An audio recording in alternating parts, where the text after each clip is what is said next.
अपने देश में, अपने इसी देश में, जो हमारे लिए जान से भी प्यारा देश है, इसी देश में धार्मिक उन्माद और कट्टरता का बीज बोने वाले मौलानाओं, आपको शर्म नहीं आती?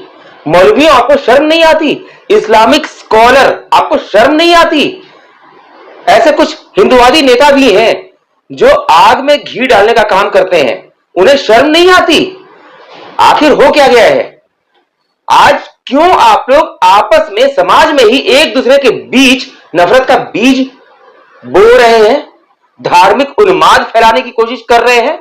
एक मौलाना है, इस्लामिक स्कॉलर हैं, वो तो खुलकर टीवी पर बोल रहे हैं, टीवी डिबेट में बोल रहे हैं कि आज यहां के हिंदू, भारत के हिंदू बांग्लादेश में जो हो रहा है उसका बदला यहां के मुसलमानों से लेना चाहते हैं। आखिर आप कहना क्या चाहते हैं? बेशर्मी की हद है, शर्म नहीं आती आपको? पड़ोसी देश में जो हो रहा है उस चीज को लेकर आप यहां पर धार्मिक उन्माद फैला रहे हैं। नाम भी बता देता हूं, मौलाना साहब का नाम कौन है? ये नूर अहमद अजहरी। जी हां, नूर अहमद अजहरी नाम के ये शख्स खुद को इस्लामिक स्कॉलर कहते हैं। इस्लामिक स्कॉलर मतलब इस्लामिक विद्वान। इस्लामिक विद्वान का नाम क्यों खराब कर रहे हैं? एक इस्लामिक विद्वान का काम क्या होता है? समाज को जोड़ना। बहुत सारे इस्लामिक विद्वान हैं, मौलवी हैं, मौलाना हैं, जो समाज को आपस में जोड़ने का काम करते हैं, नफरत की दीवार को तोड़ते हैं। लेकिन आप जैसे कुछ मौलाना आज एक दूसरे के बीच नफरत का बीज बो रहे हैं। आखिर क्यों? आज की ही बात है, आज ही एक न्यूज चैनल पर, टीवी पर डिबेट शो चल रहा था, उसमें राजस्थान की एक घटना पर चर्चा चल रही थी, जहां एक नाबालिग बच्चे ने दूसरे की हत्या कर दी चाकू घोंपकर, और पता चला कि वे जो अपराधी थे, जो बच्चा था अपराधी था, वो संयोग की बात है। देखिए यहां मैं साफ साफ कह रहा हूं, संयोग की बात है। संयोग की बात है कि वो एक मुसलमान था, जिसका मतलब ये नहीं कि हर मुसलमान ऐसा कर रहा है। ऐसा जो भी बोलता है उसका मैं विरोध करता हूं। लेकिन जब इस विषय को लेकर डिबेट चल रहा था टेलीविजन पर, दो पक्ष के लोग थे। एक हनुमानगढ़ी के महंत राजू दास जी थे, इस्लामिक स्कॉलर थे नूर अहमद अजहरी जी, और भी कई लोग थे। विश्व हिंदू परिषद के नेता आलोक कुमार भी बाद में इस डिबेट का हिस्सा बने। लेकिन इससे पहले, और हां एक और बात इसमें ध्यान दिला दूं, देश का एक ऐसा दल है, एक ऐसी राजनीतिक पार्टी है जो खुलकर देश विरोधी काम करती है, खुलकर, और उस पार्टी का नाम है AIMIM। असदुद्दीन ओवैसी जी, जिनके भाई ने तो 15 मिनट का अल्टीमेटम दिया था कि 15 मिनट के लिए पुलिस हटा दो और हम इन हिंदुओं का क्या करेंगे, ऐसा कहा था। तो ऐसे नफरती बीज बोने वाले लोगों के नेता भी, प्रवक्ता भी इस डिबेट में थे। उनके मुंह से तो जहर ही निकलेगा, उगलेंगे वो। उनके मुंह से कभी सद्भावना की बात तो निकलेगी नहीं।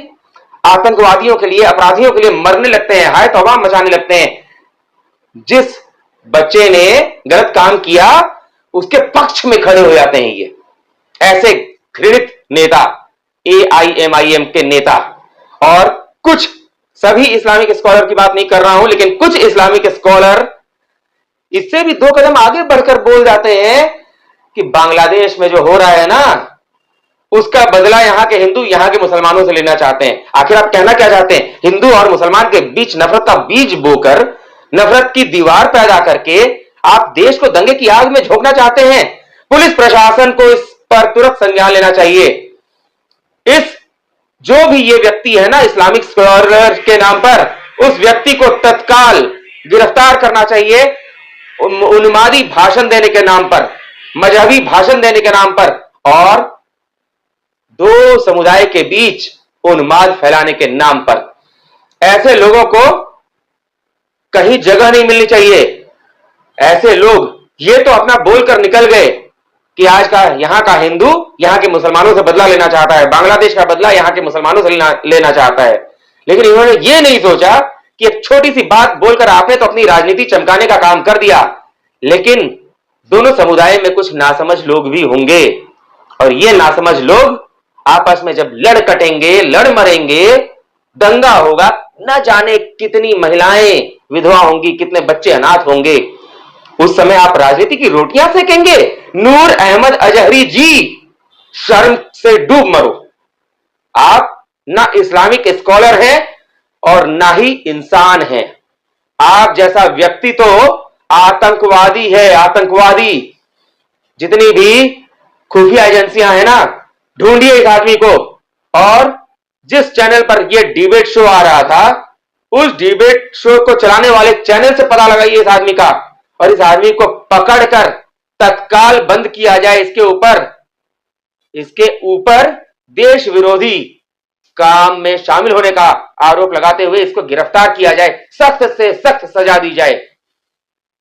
जो समुदाय यहां एक साथ रह रहे हैं, उनके बीच आप नफरत का बीज बो रहे हैं, बेशर्मी की हद पार कर रहे हैं। आखिर क्या चाहते हैं आप? शांति के माहौल को दंगे के आग में बदलना चाहते हैं? आपके साथ कुछ और भी मौलाना मौलवी ऐसे हैं जो देश को सांप्रदायिकता की आग में झोंकना चाहते हैं। सभी आप लोग सचेत हो जाइए।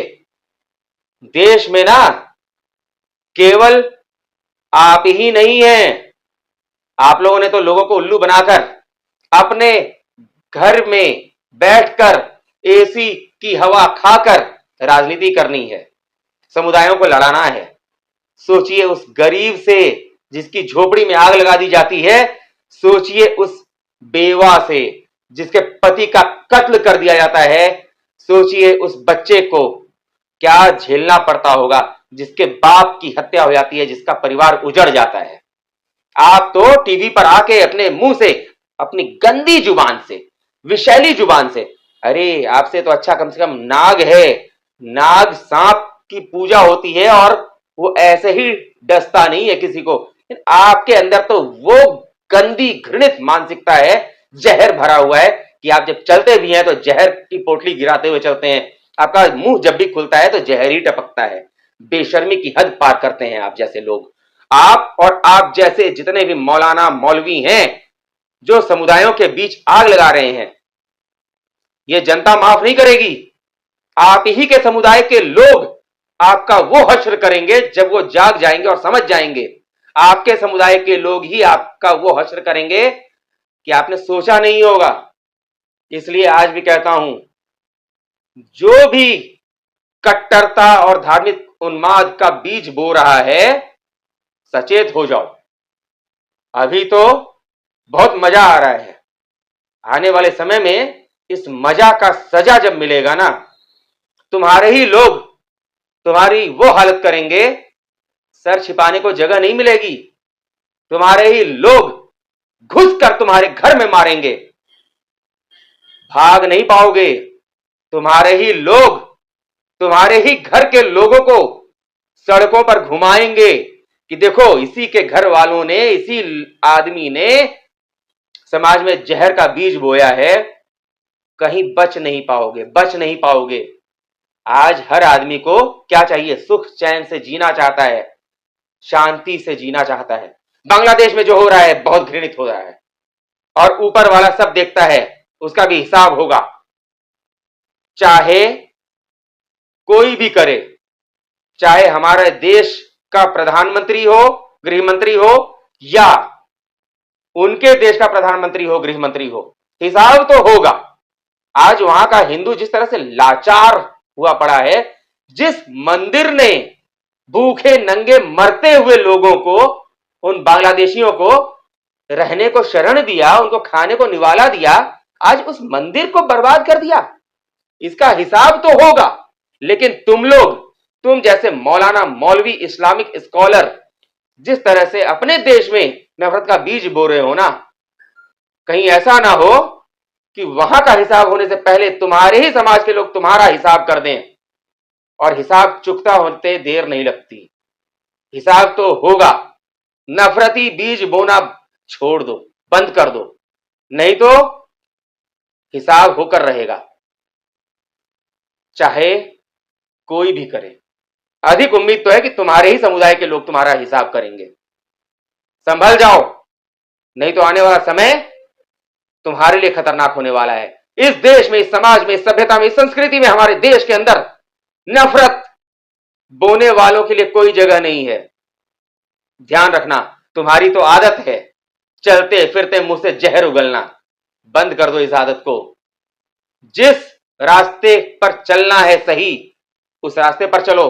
खुद को इस्लामिक स्कॉलर कहते हो, इस्लामिक स्कॉलर कहते हो, तो लोगों को प्रेम का पाठ सिखाओ, पढ़ाओ, एक दूसरे के साथ मिलकर आगे बढ़ना सिखाओ। ये नहीं कि आज यहां के हिंदू हमारे से बदला लेंगे। अरे बेशर्म, यहां बदले की बात नहीं है, यहां प्रेम से आगे बढ़कर चलने की बात है। इसलिए सचेत हो जाओ, संभल जाओ, नफरत मत बो, नहीं तो ये नफरत की आग तुम्हें भस्म कर देगी। ध्यान रहे।